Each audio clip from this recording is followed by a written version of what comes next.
माझीଙ୍କ निकटକୁ। ଓଡ଼ିଆ କଥା ସାହିତ୍ୟରେ ଯୁବ ଲେଖକ ସୁଧୀର କୁମାର ଧଙ୍ଗଡ଼ା ମାଝୀ ଏକ ସଶ୍ରଦ୍ଧ ଉଚ୍ଚାରଣ।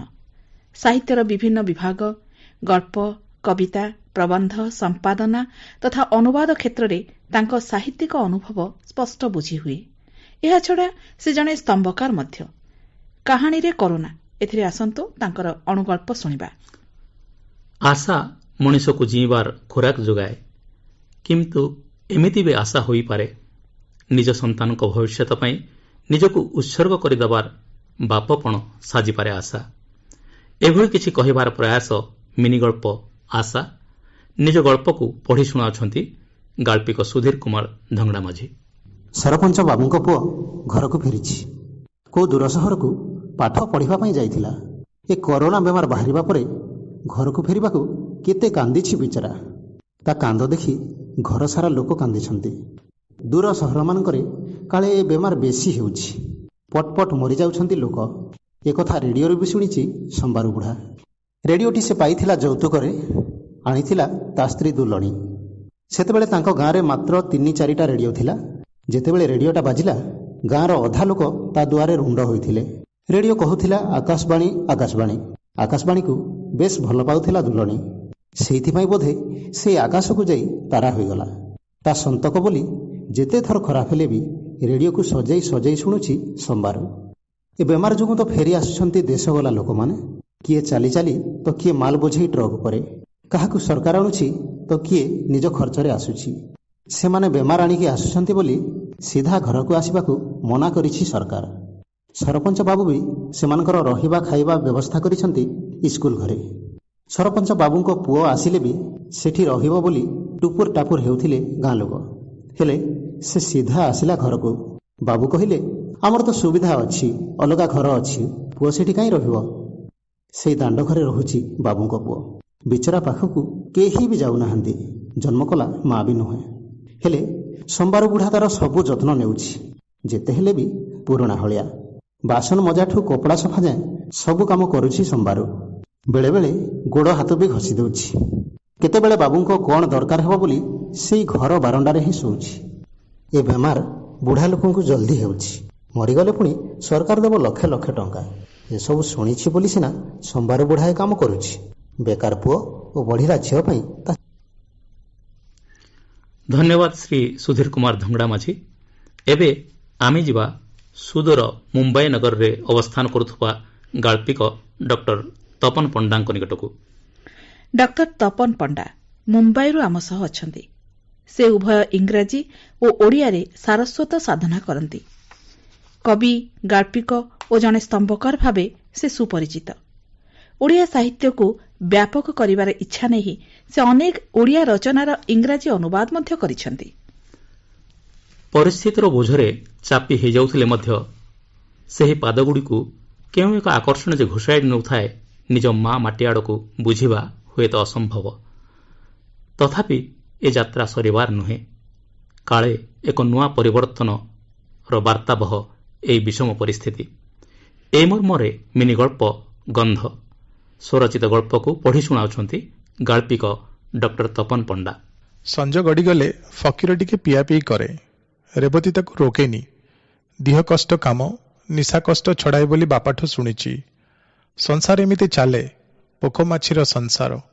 ସମୟ ଗଡ଼ି ଚାଲେ ଗୋଟେ ସାଇକେଲ ଚେନ୍ ପରି, ଦୁହିଁଙ୍କ ଦେହ ମନକୁ ଭିଡ଼ି ଧରିଥାଏ। ସେଦିନ ସଞ୍ଜରେ ବି ପିଇକି ଆସିଥିଲା ଫକୀର। ପଡ଼ିଶା ଘର ଟିଭିରୁ ଶୁଣିଲା ତାଲା ବନ୍ଦ।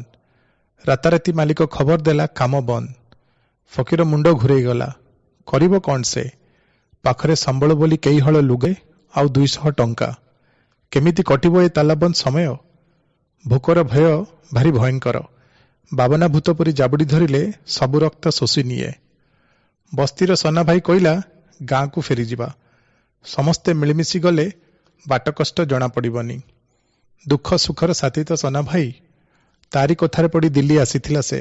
ସ୍ଥିର କଲା ଗାଁକୁ ଫେରିଯିବ। ଏତେ ଲମ୍ବା ବାଟ ବୋଲି ଡରିଲା ରେବତୀ। ହେଲେ ଫକୀର ଉପରେ ତାର ଭରସା। ଭିଟାମାଟିର ବାସ୍ନାରେ କେମିତି ଛୋଟ ଲାଗିଲା ଦିଲ୍ଲୀରୁ କୋରାପୁଟର ରାସ୍ତା। 2 ଦିନ ହେଲା ଘରମୁହାଁ ସେମାନେ ଆଉ ତାଙ୍କ ପରି ଅନେକ ଚେର ଉପୁଡ଼ା ମଣିଷ। ଏତେ କଥା ଭାବୁ ଭାବୁ ସାଇକେଲର ଚେନ୍ ଖସିଗଲା। ରେବତୀ ତଳକୁ ଓହ୍ଲାଇଲା ଛୁଆକୁ ଧରି। କଳା ପିଚୁ ରାସ୍ତା ଲମ୍ବି ଯାଇଛି ଅସରନ୍ତି ଅନ୍ଧାର ଯାଏଁ। ଆହୁରି କେତେ ମାଇଲ ଦୂରରେ ତାଙ୍କ ଗାଁ ଦାଣ୍ଡ, ଡଙ୍ଗର, ବିଲ, ନଦୀନାଳ।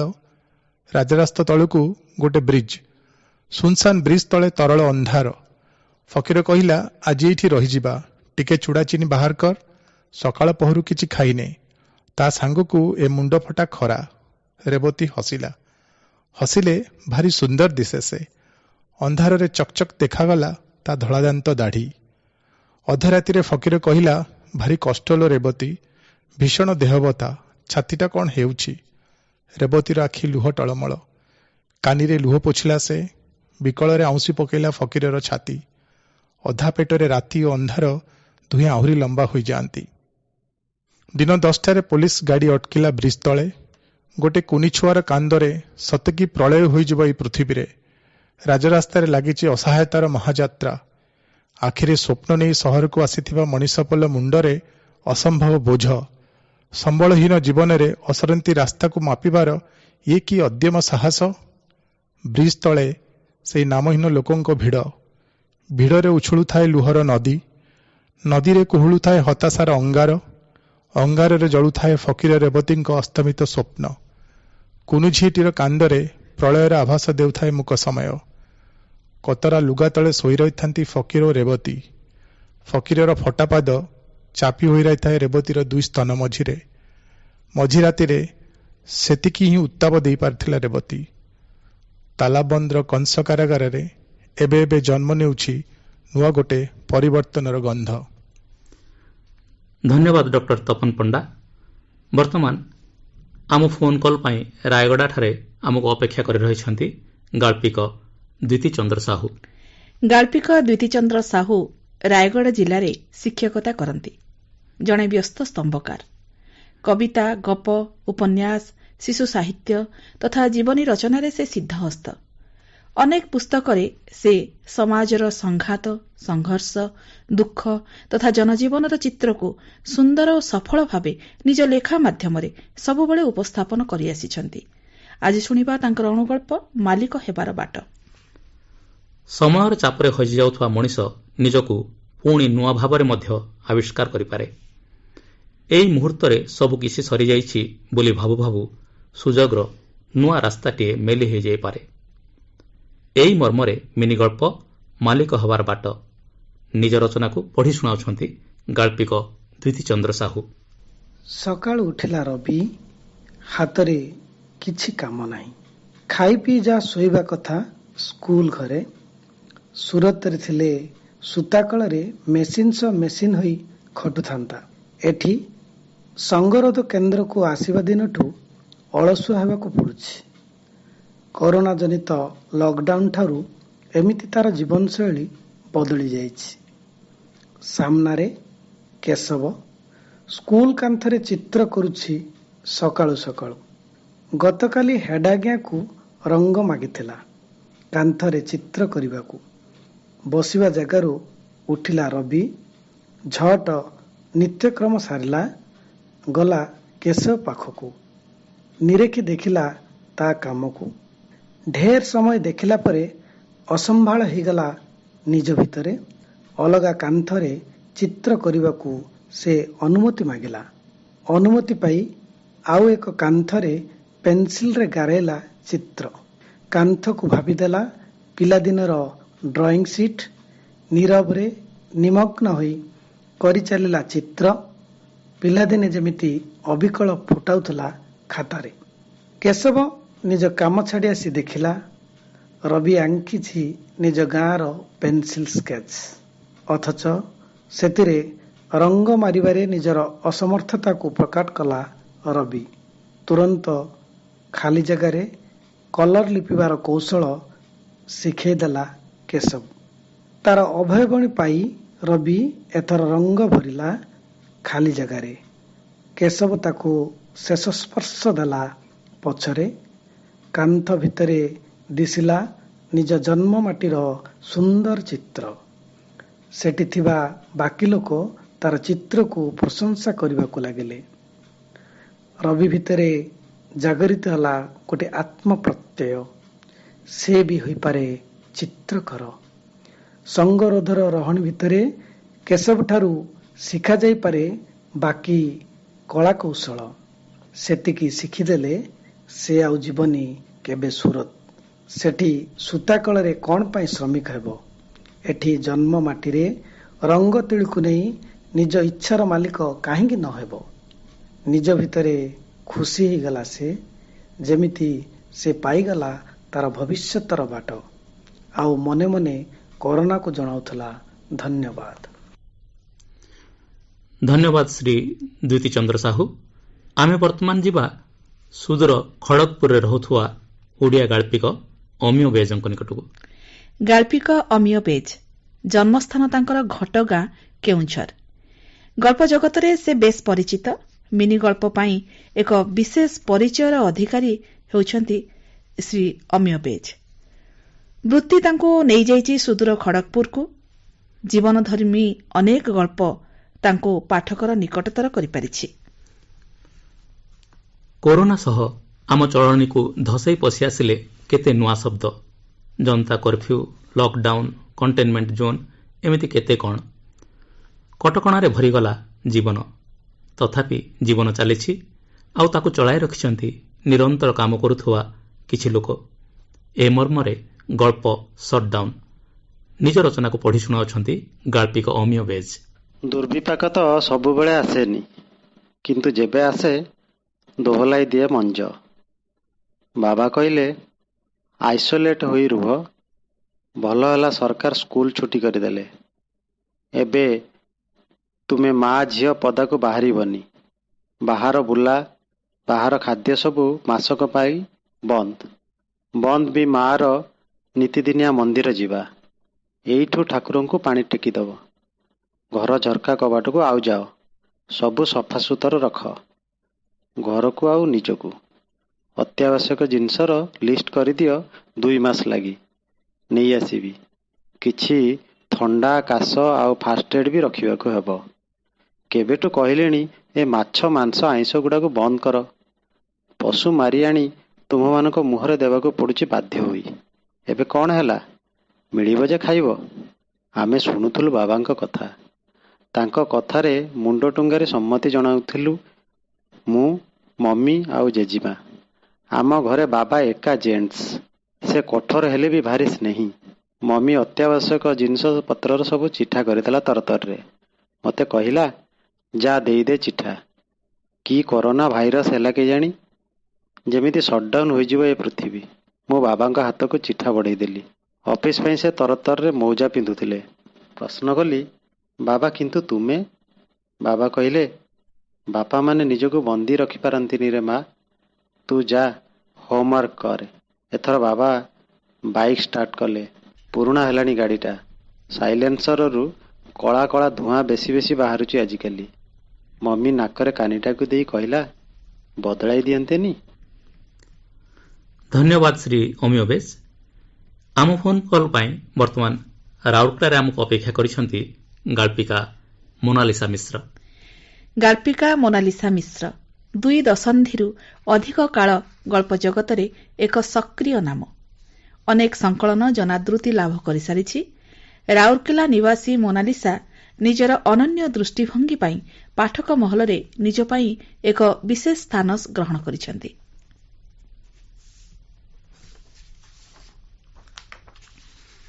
ଭୋକ ତ କେବଳ ମଣିଷକୁ ହୁଏନି, ପ୍ରାଣୀ ମାତ୍ରକେ ଭୋକର ଶିକାର ହୁଏ। ମଣିଷ ଏହି ସମୟରେ ସତରେ କେତେ ଉଦାର ହୋଇଯାଇଛି। ତା ଉଦାରତା ବାହୁ ପ୍ରସାରିତ ହୋଇଛି ମଣିଷ ସମାଜକୁ ଟପି ଅନେକ ଅସହାୟ ଜୀବଙ୍କ ଦୁର୍ଦ୍ଦଶା ବୁଝିବାକୁ। ଏଭଳି କିଛି କହୁଛି ମିନିଗଳ୍ପ ତୃତୀୟ ମଣିଷ। ନିଜ ରଚନାକୁ ପଢ଼ି ଶୁଣାଉଛନ୍ତି ଗାଳ୍ପିକା ମୋନାଲିସା ମିଶ୍ର।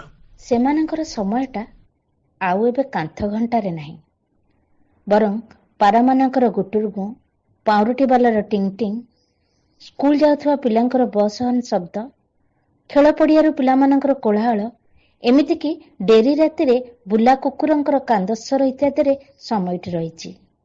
ଘର ଭିତରେ ସେମାନେ 2 ଜଣ। ପାଖରେ ପୁଅ ଝିଅ ରହୁନଥିଲେ ମଧ୍ୟ ସାହି ପଡ଼ିଶା, ବନ୍ଧୁବାନ୍ଧବଙ୍କର ଯା ଆସ ମିଳାମିଶା ଯୋଗୁଁ କେବେ ସେମାନେ ଏକାକୀ ମନେ କରନ୍ତି ନାହିଁ। ଏ ଭିତରେ ଜଣା ହିଁ ପଡ଼ିନି କେତେବେଳେ ରିଟାୟାର୍ଡ କରିବାର 10 ବର୍ଷ ଉପରକୁ ହେଇଗଲାଣି। ତେବେ ଏଇ କେତେ ଦିନ ହେଲା ସମୟଟା ମାଡ଼ି ମାଡ଼ି ପଡୁଛି। ଇଏ କି ସମୟ ଆସିଲା? ବୁଲା ବେକାଳୀଙ୍କର ଡାକ ବନ୍ଦ, ପିଲାଙ୍କ ଖେଳ ବନ୍ଦ, ଗାଡ଼ି କଣ ଲୋକଟିଏ ମଧ୍ୟ ରାସ୍ତାରେ ଚାଲିବାର ଦେଖାଯାଉନି। ରାସ୍ତା ଉପରେ ଖାଲି ଧୁ ଧୁ ଖରାର ରାଜୁତି। ସେଥିକୁ ଅଛି ତୁହାକୁ ତୁହା ଡାକ ଛାଡୁଥିବା ଗୋଟେ କୋଇଲି। ତୁ ବି କଣ ଆମ ପରି ଏକା ଏକା ମନେ କରୁଛୁ କିଲୋ କୋଇଲି? ଏତେ ବିକଳରେ ଡାକ ଛାଡୁଛୁ ଯେ? ଓଃ, ଯେତିକି କୁହୁ କୁହୁ କରୁଛି ଛାତି ଭିତରଟା ସେତିକି କୋରି ହେଇଯାଉଛି। ଏମିତି କଥାଟିଏ ଶୁଣି ପାନ ଭାଙ୍ଗିବାକୁ ବସିଥିବା ତାଙ୍କ ପତ୍ନୀ କହିଲେ, ତମେ ଆଉ କେତେ ଚାହିଁ ରହିବ ସେ ରାସ୍ତାକୁ? ମତେ ତ ଲାଗୁଛି ସେ ରାସ୍ତା ଉପରର ଧୁ ଧୁ ଖରାଟା ବି ଆମ ଛାତି ଭିତରେ ପଶି ଯାଉଛି। ଭିତରକୁ ଆସ ତ, ସରକାର ପରା କହିଛନ୍ତି ବୟୋଜ୍ୟେଷ୍ଠ ମାନେ ବାହାରକୁ ଆଦମ ବାହାରିବେନି ବୋଲି।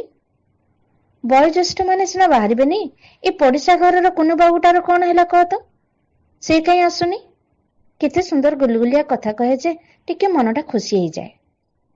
ଆହେ ତା ମା ତାକୁ ଶାସନ କରି ରଖିଛି, ବାହାରକୁ ଛାଡୁନି। ଖରାପ ସମୟଟା ନା। ପତ୍ନୀ କୈଫତ ଦେଲା ପରେ ମଧ୍ୟ ଅବୁଝା ପିଲାଟିଏ ପରି ସେ କହିଲେ, କିଏ ତ ହେଲେ ଜଣେ ଆସନ୍ତା। କ୍ଷୀରବାଲା, ପେପର ବାଲା କେହି ତ ଆସୁନାହାନ୍ତି। ଏ ବିଲେଇର ପିଲାଗୁଡା ବି କୋଉଠି ଲୁଚିଲାଣି କେଜାଣି? ଗୁଆ କାଟୁ କାଟୁ ହଠାତ୍ ଅନ୍ୟମନସ୍କ ହୋଇ ପତ୍ନୀଙ୍କ ହାତ ଅଟକି ଯିବାର ଦେଖି ସେ ପଚାରିଲେ, ପିଲାଙ୍କ କଥା ଭାବୁଛ ନା? ଆହେ ସେମାନେ ବି ବନ୍ଦ ଘର ଭିତରେ, ହେଲେ ଘରେ ଥାଇ ଏତେ ଅଫିସ କାମ କରିବାକୁ ପଡୁଛି ଯେ ଦେଖୁଛ ତ ତାଙ୍କୁ ଫୋନ କରିବାକୁ ବି ସମୟ ମିଳୁନି। ପିଲାଙ୍କ କଥା ମନେ ପଡିଯିବାରୁ ତାଙ୍କ ଆଖି ବି ଜକେଇ ଆସିଲା। ତକିଆରେ ମୁହଁ ମାଡି କହିଲେ, କାହାକୁ ସମୟ ନାହିଁ। ଏଣେ ସମୟ ବି ନିଜେ ରୋଗଗ୍ରସ୍ତ। ଭୂତାଣୁ କଣ ଖାଇବ? ଏ ନିଃସଙ୍ଗ ସମୟଟା ତ ଅଧା ଖାଇଦେଲାଣି ଭିତରଟା। କିଛି ସମୟ ନୀରବ ରହିଗଲେ ଦୁଇ ଜଣ। କେହି କାହାର କୋହମିଶା ସ୍ୱର ଶୁଣିବାକୁ ଚାହୁଁନଥିଲେ ଯେମିତି। ସବୁ ଚୁପ୍, ପତ୍ର, ପବନ, କୋଇଲି ବି ଚୁପ୍। ହଠାତ୍ ଚମକିଲା ପରି ହୋଇ ସେ କହିଲେ, ହେ, କିଏ ଜଣେ କବାଟ ଖଟ ଖଟ କରୁଛି, ଶୁଣିଲ? ଶୁଣ। ଆହେ ନାଇଁ, ଏବେ କିଏ ଆସିବ? ସମସ୍ତଙ୍କ ପାଇଁ ତ ତାଲା ବନ୍ଦ। ପତ୍ନୀଙ୍କ କଥାକୁ ଗୁରୁତ୍ୱ ନ ଦେଇ ସେ ଆଉଥରେ କହିଲେ, ନାଇଁ ମ, କିଏ ଡାକୁଛି? ବାଡ଼ିପଟ କବାଟଟା କିଏ ଖୁଡ୍ ଖୁଡ୍ କରୁଛି ଲାଗୁଛି। ପତ୍ନୀ ଯେତେ ମନା କଲେ ବି ସେ ଯାଇ କବାଟଟି ଖୋଲିଦେଲେ। ଏଇ ଦେଖ କିଏ ଆସିଛି। କିଏ? ତମ ମନୁ। ମନୁ? କୋଉ ମନୁ? ସେଇ ନଟଖଟିଆ ମନୁ, ଯିଏ ତମ ଅମୃତଭଣ୍ଡା ଗଛ ଭାଙ୍ଗିଦିଅ ବୋଲି ତମେ ରାଗିକି ଦୁର୍ ଦୁର୍ ମାର ମାର କର, ଆଉ ଯିଏ ତମେ ରୁଟି ନଦେଲେ ଖି ଖି ହୁଏ ବୋଲି ତମେ ଚିଡ। ପତ୍ନୀ ତାଙ୍କର ପାନବଟା ପାଖରୁ ଉଠି ଆସି ଆସୁ ଝୁଣ୍ଟି ପଡିଲେ, ଇଲୋ ମାଙ୍କଡ ଛୁଆଟିଏ, ଆହା ଭୋକିଲା ଅଛି ବୋଧେ। ସେ ଜୋର ଜୋର ପାଟି କରି କହିଲେ, ଦିଅ ଦିଅ ତମ ଭୋଗ କଦଳୀଆକୁ ଦିଅ। ଦଉଛି ଦଉଛି, ଖାଲି କଦଳୀ କାହିଁକି, ରୁଟି ଗୋଟେ ବି ଖାଉ। ଦିଅ, ପୁତ୍ର ରତନ ପାଇଁ ଯୋଉ ଲଡୁ ସାଇତି ରଖିଥିଲ ସେ ସବୁ ବି ଦେଇଦିଅ। ଛୋଟ ପିଲାଙ୍କ ପରି ପତି ପତ୍ନୀ ଉଭୟ ଖେଳି ଚାଲିଲେ ମାଙ୍କଡଟି ସାଥିରେ। ଏଇ ମାତ୍ର ସୁନସାନ ଶ୍ମଶାନ ପରି ଲାଗୁଥିବା ଘରଟିରେ ଖେଳିଗଲା ହଜାରେ ତରଙ୍ଗ। ମାଙ୍କଡଟିକୁ ବି ଦେଖ, ଘରର ମଣିଷ ପରି ଆସି ବସିଗଲା ପାନବଟା ପାଖରେ ଗୋଡ ଲମ୍ବେଇ। ଏ ଦୃଶ୍ୟ ଦେଖି ନ ହସି ରହିପାରିଲେନି ସେ। ଆଉ ମନେ ମନେ ଭାବିଲେ, ଭୋକରୁ ଉପରେ ହଉ ପଛେ କେହି ତ ଜଣେ ଆସିଲା ଏ ଅସମୟରେ। ଧନ୍ୟବାଦ। ଧନ୍ୟବାଦ ଶ୍ରୀମତୀ ମୋନାଲିସା ମିଶ୍ର ଆପଣଙ୍କର ଏହି ସୁନ୍ଦର ଉପସ୍ଥାପନା ପାଇଁ। ଆମେ ବର୍ତ୍ତମାନ ପୁଣି ଥରେ ଯିବା ରାୟଗଡ଼ାକୁ, କଥା ହେବା ଗାଳ୍ପିକ ଡମ୍ବରୁଧର ପଟ୍ଟନାୟକଙ୍କ ସହ। ଶ୍ରୀ ଡମ୍ବରୁଧର ପଟ୍ଟନାୟକ ଆମ ସମୟର ଜଣେ ସୁପରିଚିତ ସାହିତ୍ୟିକ। ସେ ଏକାଧାରରେ କବି, ଗାଳ୍ପିକ, ବ୍ୟଙ୍ଗକାର, ପ୍ରାବନ୍ଧିକ, ଶିଶୁ ସାହିତ୍ୟିକ ଆଉ ସ୍ତମ୍ଭକାର। ଅନେକ ପୁସ୍ତକ ତାଙ୍କର ପାଠକୀୟ ଆଦୃତି ଲାଭ କରିଛି। ଅନେକ ପୁରସ୍କାର ଓ ସମ୍ବର୍ଦ୍ଧନା ତାଙ୍କୁ ମିଳିଛି। ଆଜି ସେ ଆମ ପାଇଁ ପ୍ରସ୍ତୁତ କରୁଛନ୍ତି ଅନୁଗଳ୍ପ ବାହାଘର।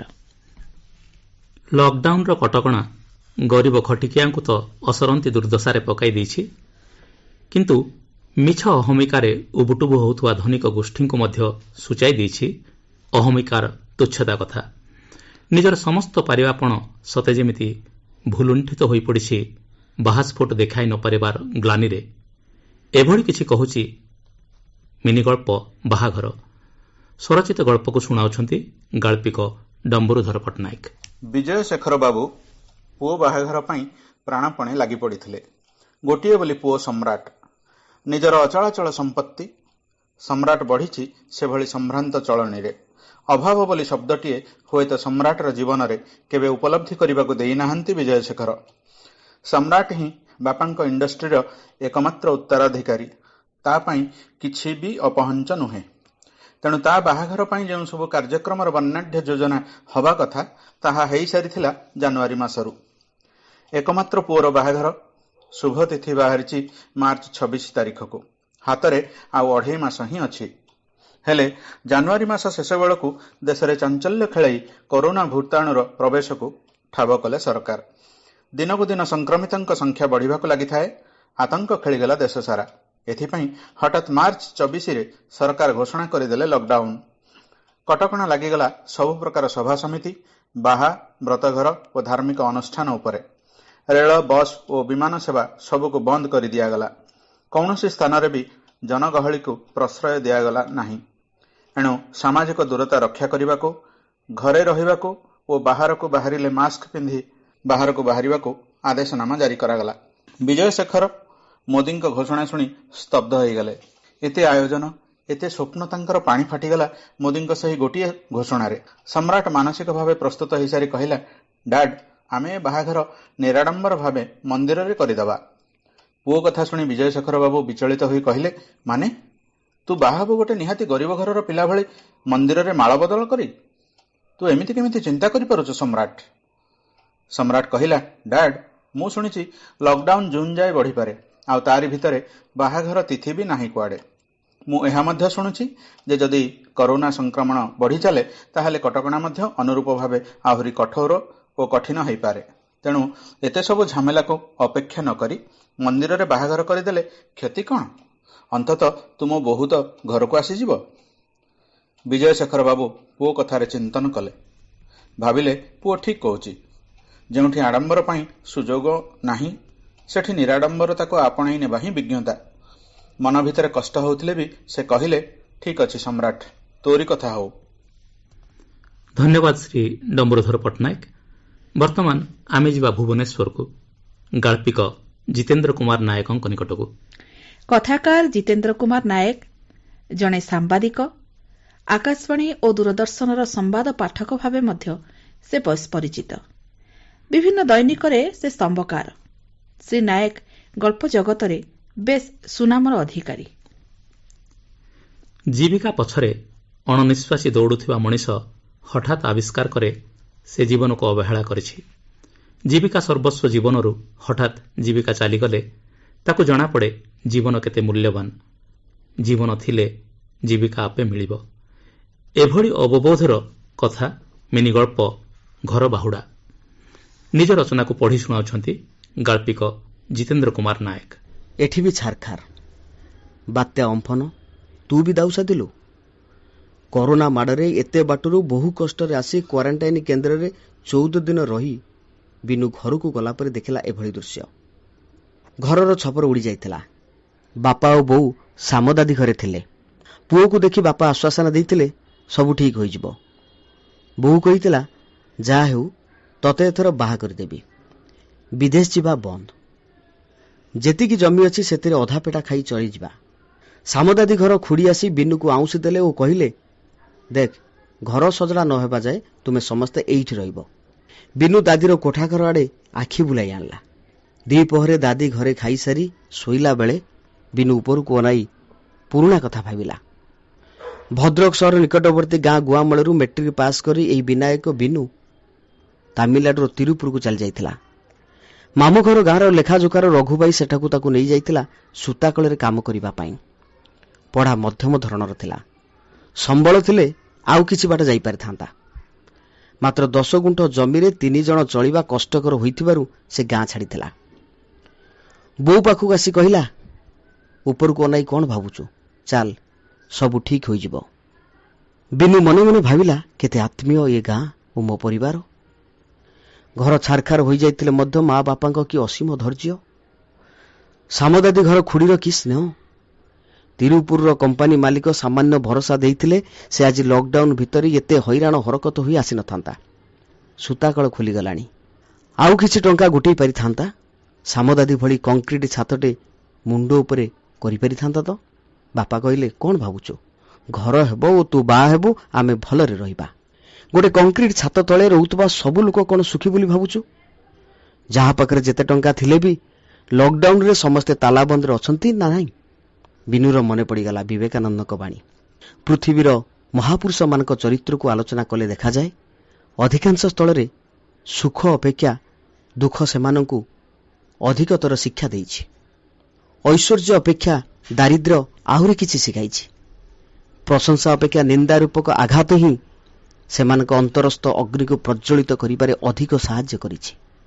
କରୋନା ଅମ୍ଫନକୁ ପଛରେ ପକାଇ ବିନୁ ଠିଆ ହେଲା, ଡାକିଲା, ବାପା, ଏଥର ନଡ଼ା ମୋ ହାତକୁ ଦିଅ, ତୁମେ ଥକିଗଲଣି। ଧନ୍ୟବାଦ ଶ୍ରୀ ଜିତେନ୍ଦ୍ର କୁମାର ନାୟକ। ଏବେ ଆମେ ପୁଣି ଥରେ ଯିବା କଳାହାଣ୍ଡି ଜିଲ୍ଲାକୁ, ଧଅଁରାମାଳ ରୁପ୍ରା ରୋଡ୍କୁ, ଗାଳ୍ପିକ ଡିଲେଶ୍ୱର ରଣାଙ୍କ ନିକଟକୁ।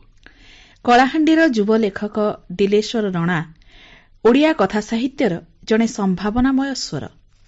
ସେ କବିତା, ଗପ, ଫିଚର ଲେଖିବା ସହିତ ଗୀତ ଗାଇବା ଆଉ ମଞ୍ଚ ଅଭିନୟରେ ମଧ୍ୟ ରୁଚି ରଖନ୍ତି।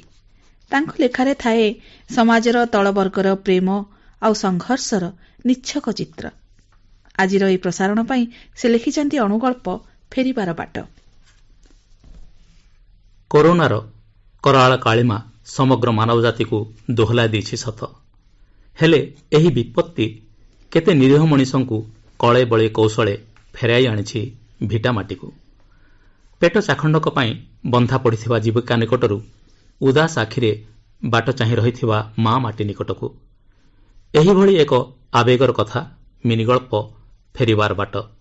ନିଜ ରଚନାକୁ ପଢ଼ି ଶୁଣାଉଛନ୍ତି ଗାଳ୍ପିକ ଡିଲେଶ୍ୱର ରଣା।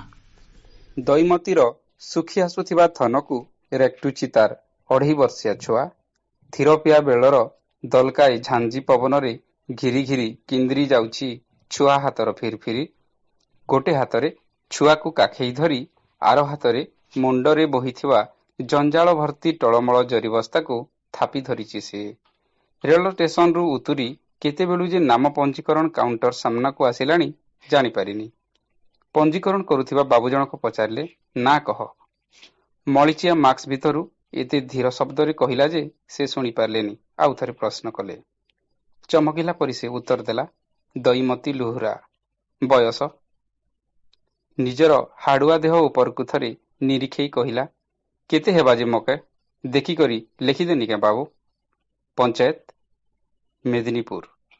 ଏଥର କାଉଣ୍ଟରରୁ ଖାଇବା ପୁଡ଼ିଆ ଓ ପାଣି ବୋତଲ ନେଇ ସେ ପାଦେଇଲା ପୋଲିସମାନେ ନିର୍ଦ୍ଦେଶିଥିବା ଆଡ଼େ। ଆଉ ଏଇ ଭବାନୀପାଟଣାରୁ ବେଶୀ ଦୂର ନୁହଁ ତା ଗାଁ ଘର, ମାତ୍ରକ 4 କୋଶ ବାଟ। ସେ କେବେ ସ୍ୱପ୍ନରେ ସୁଦ୍ଧା ହେଜି ପାରି ନଥିଲା ତା ଘଇତାର କାଳ ପରେ ସେ ଗାଁ ମାଟିର ମୁହଁ ପୁଣି ଦେଖିବ। ହାଇଦ୍ରାବାଦର କେଉଁ ଏକ ଅଜଣା ଇଟାଭାଟିରେ 7 ବର୍ଷ ହେଲା ବନ୍ଧକ ଥିଲା ସେ। ମାଲିକର ଜୁଲମରେ ଅଦିନିଆ ଆୟୁଷରେ ନିରବି ଯାଇଥିଲା ତାର ଘର ମଣିଷ। ତାର ଘଇତା ଥିଲାବେଳେ ଲେଉଟିବାର ଯାହା ଟିକେ ରଚେ ଆଶା ଦିଶୁଥିଲା ସେତକ ବି ଆଉ ସମ୍ଭବ ନୋହିଲା। ମାତର୍କ ଦୈବ ଏ ସଂସାରକୁ କି ରୋଗ ପେଶିଲା କେଜାଣି? ଯେଉଁ ମାଲିକ ଅକାରଣରେ ଏତେ ବର୍ଷ ଧରି ତାଙ୍କୁ ଶୋଷୁଥିଲା ସେ ନିଜେ ହିଁ ତାପରି ଅନେକ ନିରାଶ୍ରାଙ୍କୁ ଫିଟେଇ ଦେଇଥିଲା ଫେରିବାର ବାଟ। ଆହା, କରୋନା ରୋଗ ନୁହଁ ତ ମୁକ୍ତିର ଅବତାର ସତେ। ବସରେ ବସୁ ବସୁ ଚିନ୍ତୁଥିଲା, ଏବେ ଯାହା ହେଉଛି ହେଉ, ସେ ରୋଗରେ ମରୁକି ଭୋକରେ ନିଜ ଗାଁ ମାଟିକୁ ଫେରିଛି। ଧନ୍ୟବାଦ ଶ୍ରୀ ଡିଲେଶ୍ୱର ରଣା। ବର୍ତ୍ତମାନ ଆମେ ପୁଣି ଥରେ ଯିବା ଭୁବନେଶ୍ୱରକୁ, ଗାଳ୍ପିକା ହିରଣ୍ମୟୀ ମିଶ୍ରଙ୍କ ନିକଟକୁ।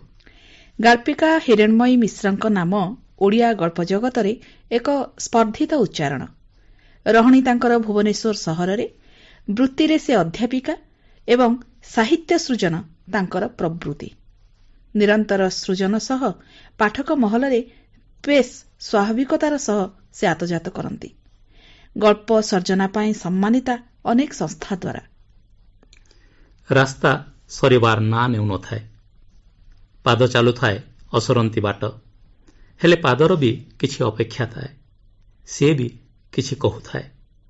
ଏ ମର୍ମରେ ମିନିଗଳ୍ପ ପାଦ ନିଜ ଲେଖାକୁ ପଢ଼ି ଶୁଣାଉଛନ୍ତି ଗାଳ୍ପିକା ହିରଣ୍ମୟୀ ମିଶ୍ର। ଚକଲଗା ଚେୟାରରେ ବସିଥିବା ବୟସ୍କା ମହିଳା ଜଣକ ଯେଉଁ ଭାଷା କହନ୍ତି ଶୋଭା ବୁଝିପାରେ ସେ ଭାଷା, କିନ୍ତୁ ଭଲରେ କହିପାରେ ନା। କହିବା ବି ଲୋଡ଼ା ପଡ଼ିନି ଖୁବ୍ ବେଶୀ ଗତ କିଛି ମାସ ଭିତରେ। ପକ୍ଷାଘାତ ରୋଗରେ ଶେଯରେ ପଡ଼ିଥିବା ମାଙ୍କ ସେବା କରିବାକୁ ନର୍ସଟିଏ ରଖିଦେଇ ଭଦ୍ରମହିଳାଙ୍କ ପୁଅ ଓ ବୋହୂ କିଛିଦିନ ପାଇଁ ଯାଇଥିଲେ ଦୂର ସହରକୁ। ତାପରେ ଦେଶରେ ଏଇ ଲକଡାଉନ, ତାପରେ ସେଇ ନର୍ସଟିକୁ ହେଇଛି ସେଇ ରୋଗ କରୋନା। ତାପରେ ନିଶ୍ଚିତ ମୃତ୍ୟୁକୁ ଅପେକ୍ଷା କରିଥିବା ସେଇ ଭଦ୍ରମହିଳାଙ୍କ ପାଖରେ ଗୋଟେ ଅଦ୍ଭୁତ ଘଟଣାକ୍ରମରେ ପହଞ୍ଚିଛି ଶୋଭା। ଭାଷା କହିପାରୁ କି ନପାରୁ ଏତିକି ବୁଝିପାରିଛି ସେ ଏଇ ମହିଳା ଜଣକଙ୍କର ଗପରୁ। ଥରକୁ ଥର ବି କୃତଜ୍ଞତା ଜଣାଇଛନ୍ତି ସେ, ଥରକୁ ଥର ଆସ୍ଥା ବଢିଛି ଈଶ୍ୱରଙ୍କ ପ୍ରତି। ଏସବୁ ଭିତରେ ଅଟକି ଯାଇଛି ଶୋଭାର ପାଦ ଏଇ ଅଚିହ୍ନା ଠିକଣାରେ। ଅନ୍ତତଃ ରାସ୍ତାର ଅଜଣା ଅନ୍ଧାର ଆଉ କୋରି ପକାଉଥିବା ପେଟର ଭୋକ ତ ନାହିଁ ଏଠି, ନାହିଁ ବି କୁନି ପୁଅର ଅନବରତ ଖାଇବା ପାଇଁ ଆଳ। ଶୋଭା ପୁଣି ଥରେ ଚାହିଁଲା ରାସ୍ତାକୁ। ତାକୁ ଲାଗେ ଯେମିତି ଏସବୁ କୋଉ ବୁଢୀ ଅସୁରଣୀର କାରସାଦି। ସେ ଅଚିହ୍ନା ମହାମାରୀଟା ଆଉ କାହାର ଗୁଣିଗାରେଡ଼ିରୁ ଜନ୍ମ ନେଇଛି କି?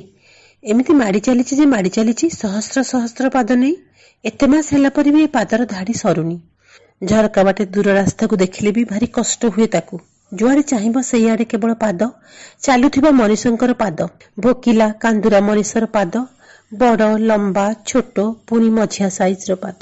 କୋଉଥିରେ ଛିଣ୍ଡା ଚପଲ ତ, କିଏ ଅବା ଫୁଙ୍ଗୁଳା, କୋଉଥିରେ ଫୋଟକା ତ, କୋଉଥିରେ ଚମଡା ଉତୁରି ଯାଇ ଓହଳିଛି। କେବଳ ହଳ ହଳ ପାଦ ଦିଶୁଛି ଆଖି ପାଇବା ଯାଏ। ଲାଗୁଛି ଯେମିତି ସାରା ଦେଶଟା ଏବେ ରାସ୍ତାରେ। ଏଇ ଅଗଣନ ପାଦ ସବୁ ହୁଏତ ଏ ଦେଶର, ନହେଲେ ସେ ମହାମାରୀର। ଭାରି ଶୋଷ, ପାଣି ମୁଣ୍ଡିଏ ଦିଅରେ କିଏ, ଶୋଭା କହୁଥିଲା ଭାରି ଧୀର ସ୍ୱରରେ। ଅଥଚ ତାର ସେ ସ୍ୱର କାହାକୁ ଶୁଭିଲା? ଚାଲି ଯାଉଥିବା ପାଦ ଯୋଡ଼ିଏ ଥମିଥିଲା ସେଦିନ କ୍ଷଣିଏ ତା ମୁଣ୍ଡ ପାଖରେ। ହେଇ ମୁହଁ ଖୋଲ, ଉପରୁ ପାଣି ଢାଳିଲି, ଝିଅଟିଏ କହୁଥିଲା। ଶୋଭା ଆଖି ମୁଦି ଦେଇ ମୁହଁ ଖୋଲା କରିଥିଲା ଆଉ ଆପ୍ରାଣ ଟାଣି ନେଉଥିଲା ପାଣିକୁ ଦେହ ଭିତରକୁ। ଏଇଥିପାଇଁ ପାଣିର ଅନ୍ୟ ନାମ ଜୀବନ। ପାଣି ମୁଣ୍ଡିଏ ପିଇ ସାରିବା ପରେ ଟିକିଏ ଭଲ ଲାଗିଲା ତାକୁ। ସାଷ୍ଟାମ ହେଇ ଚେଷ୍ଟା କଲା ସେ ଉଠି ବସିବାକୁ। ଏଇଠି କାଲି ରାତିରେ ତା ସ୍ୱାମୀ ତା ପାଟିରେ ଦେଇଥିଲା ଗୋଟେ ନିଦ ବଟିକା। କହିଥିଲା ଏଇଟା ଖାଇଲେ ଆଉ କଷ୍ଟ ଜଣା ପଡିବନି, ନିଦ ହେଇଯିବ ତତେ। କୋଉ ଗୋଟେ ଅଜର ଜନ୍ତୁ କାମୁଡି ଦେଇଥିଲା ଶୋଭାର ପାଦରୁ ପୁଳାଏ। ସେ ଆଉ ଚାଲି ପାରୁନଥିଲା। 20 ଜଣିଆ ଦଳରେ ସେମାନେ ବାହାରିଥିଲେ ସୁରତରୁ। ସାଙ୍ଗରେ ସ୍ୱାମୀ ଓ 2 ବର୍ଷର ପୁଅ। ଏବେ ପୁଅ ତା ସ୍ୱାମୀ କାନ୍ଧରେ ବସିଥିଲା। ହାତରେ ଛୋଟିଆ ବେଗଟିରେ ପୁଅର ଦିହଳ ପୋଷାକ, ମେଳାରୁ ଆଣିଥିବା ପେଁ ଗାଳିଟେ, ଗୋଟେ ଦିଟା ପ୍ଲାଷ୍ଟିକ ଖେଳନା ଗାଡି, ବିସ୍କୁଟ, ପାଣି ବୋତଲ। ଦଳଠୁ ଅଲଗା ହେଇଗଲେ ରାସ୍ତା ହୁଡିବାର ଭୟ। ରାସ୍ତା ହୁଡିଗଲେ ଘରେ ନ ପହଞ୍ଚିବାର ଭୟ। ହାତ ଛାଡି ଦେଇଥିଲା ସେଥିପାଇଁ ସେଇ ରାତିରେ ତା ସ୍ୱାମୀ ପୁଅକୁ ସାଙ୍ଗରେ ଧରି। ସେ ଅବଶ୍ୟ ସ୍ୱାମୀ ଉପରେ ରାଗି ନଥିଲା କି ବେଶୀ କିଛି ମନ ଦୁଃଖ ବି କରିନଥିଲା। ଭାବିଥିଲା ଯାଉ, ଯୋଉଠି ହେଲେ ବି ବଞ୍ଚିଯିବ ଛୁଆଟା। ସକାଳୁ ଆଖି ଖୋଲିଲା ବେଳକୁ ଚାଲୁ ନଥିଲା ପାଦକୁ ଘୋଷାରି ଘୋଷାରି ଦୂରରେ ଦିଶୁଥିବା ଏ ଘର ପାଖରେ ପହଞ୍ଚି ଯାଇଥିଲା ଶୋଭା। ଏଇଠି ଅଟକିଛି ତା ପାଦ ସେବେଠୁ। ସେଇ ପାଦର କ୍ଷତ ବି ଏଯାଏଁ ଶୁଖିନି ଭଲ ଭାବରେ। ପାଦ ରାସ୍ତା ଚାଲେ, ପାଦ ଘର ତିଆରି କରେ। ଏଇ ପାଦରେ ବି କିନ୍ତୁ ଆଖି ଥାଏ। ପାଦ ଜାଣିପାରେ, କଳିପାରେ କେତେ ବାଟ ଚାଲିପାରିବ ସେ। ପାଦ ବି କେବେ କେବେ ସ୍ୱପ୍ନ ଦେଖେ, ଯେମିତି ଆଜିକାଲି ଏ ବୟସ୍କା ମହିଳା ସ୍ୱପ୍ନ ଦେଖନ୍ତି। ଶୋଭାକୁ କହନ୍ତି, ଜାଣିଛୁ ଝିଅ, ମୁଁ କାଲି ରାତିରେ ସ୍ୱପ୍ନ ଦେଖିଲି ଯେ ମୋ ପାଦ ଦିଟା ପୁରା ଠିକ ହେଇଯାଇଛି। ମୋ ପୁଅ ବୋଉ ଫେରିଲା ବେଳକୁ ମୁଁ ନିଜ ପାଦରେ ହିଁ ଚାଲୁଛି। ଶୋଭା ହସିଦିଏ ଖୁବ୍ କଷ୍ଟରେ। କାହିଁକି ନା ସେ ବି ଜାଣିପାରେ ଯେ ସେ ବି ସ୍ୱପ୍ନ ଦେଖେ ଆଜିକାଲି। ଆଜିକାଲି ତାକୁ ବି ଗୋଟେ ସ୍ୱପ୍ନ ଦେଖାଯାଏ ଯେ ମହାମାରୀର ସମୟ ସରିଯାଇଛି। ଫେରି ଯାଉଛି ମହାମାରୀର ପାଦ। ଲମ୍ବା ପାଦର ଧାଡ଼ି ସବୁ ଆଉ ରାସ୍ତା ଉପରେ ନାହାନ୍ତି। ଖଟ ପଲଙ୍କରେ ନହେଲେ ବି ମାଟି ଉପରେ ବିଛା ହେଇଥିବା ମସିନା ଉପରେ ବିଶ୍ରାମ ନେଉଛନ୍ତି କାମ ସାରି ଆସିଥିବା ଯୋଡ଼ି ଯୋଡ଼ି ପାଦ ସବୁ। ଆଉ ସେ ସବୁ ପାଦ ଭିତରେ ଶୋଭା ଦୌଡୁଛି। ଫେରି ଆସୁଛି ତା ଦେଶର ପାଦ। ଶୋଭା ଦୌଡୁଛି ଯେ ଦୌଡୁଛି ସବୁଠୁ ସୁନ୍ଦର କୋମଳ ତା କୁନି ପୁଅର ପାଦ ଯୋଡ଼ିକ ପଛରେ। ଶୋଭା ସ୍ୱପ୍ନ ଦେଖେ, ଶୋଇଥିଲା ବେଳେ ନୁହେଁ, ଆଖି ଖୋଲି। ଧନ୍ୟବାଦ ଶ୍ରୀମତୀ ହିରଣ୍ମୟୀ ମିଶ୍ର। ବର୍ତ୍ତମାନ ଆନୁଷ୍ଠାନିକ ଭାବରେ ଧନ୍ୟବାଦ ଅର୍ପଣ କରିବାର ସମୟ। ଏଣୁ ଅନୁରୋଧ କରିବି ଅମିତା ଦାସଙ୍କୁ ଏ ପର୍ବକୁ ଆଗକୁ ନେବାକୁ। ଶ୍ରୀମତୀ ଅମିତା ଦାସ।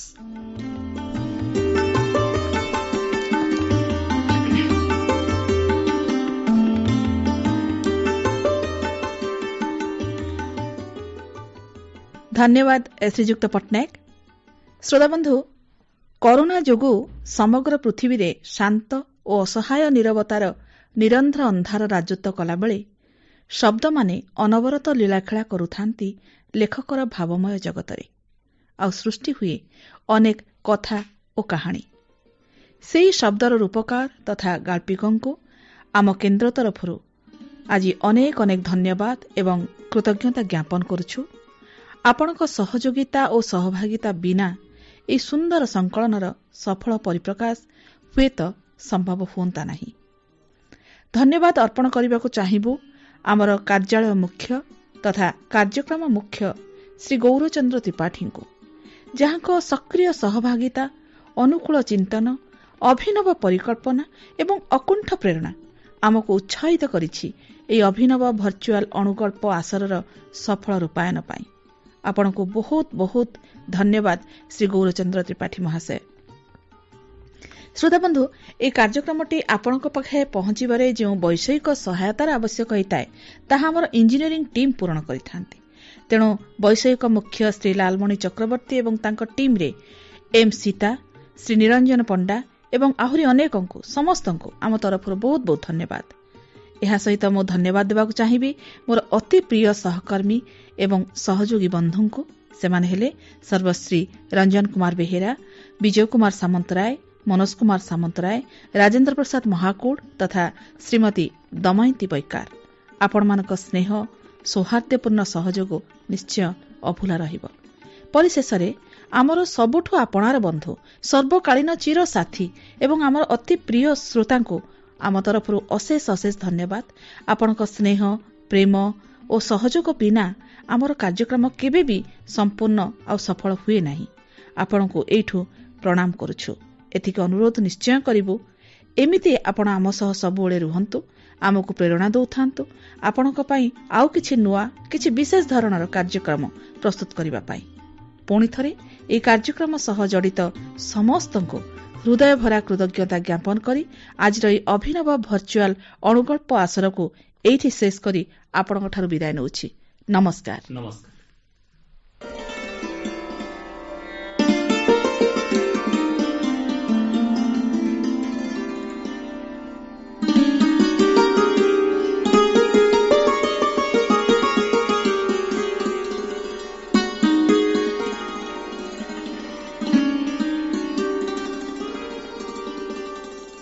ଶୁଣୁଥିଲେ ରାଜ୍ୟସ୍ତରୀୟ ଭର୍ଚୁଆଲ ଲାଇଭ୍ ମିନି ଗଳ୍ପ ଆସର। ଏହାକୁ ପରିକଳ୍ପନା କଲେ ଗୌରଚନ୍ଦ୍ର ତ୍ରିପାଠୀ। ଆସରକୁ ସଂଯୋଜନା କରିଥିଲେ ନରେନ୍ଦ୍ରନାଥ ପଟ୍ଟନାୟକ ଏବଂ ଅମିତା ଦାସ। ସହଯୋଗିତା କଲେ ରଞ୍ଜନ କୁମାର ବେହେରା। ବୈଷୟିକ ସହଯୋଗିତାରେ ଥିଲେ ଲାଲମଣି ଚକ୍ରବର୍ତ୍ତୀ, ଏମ୍ ସୀତା ଏବଂ ନିରଞ୍ଜନ ପଣ୍ଡା। କାର୍ଯ୍ୟକ୍ରମ ଆପଣ ଆକାଶବାଣୀ ଜୟପୁର କେନ୍ଦ୍ରରୁ ଶୁଣୁଛନ୍ତି।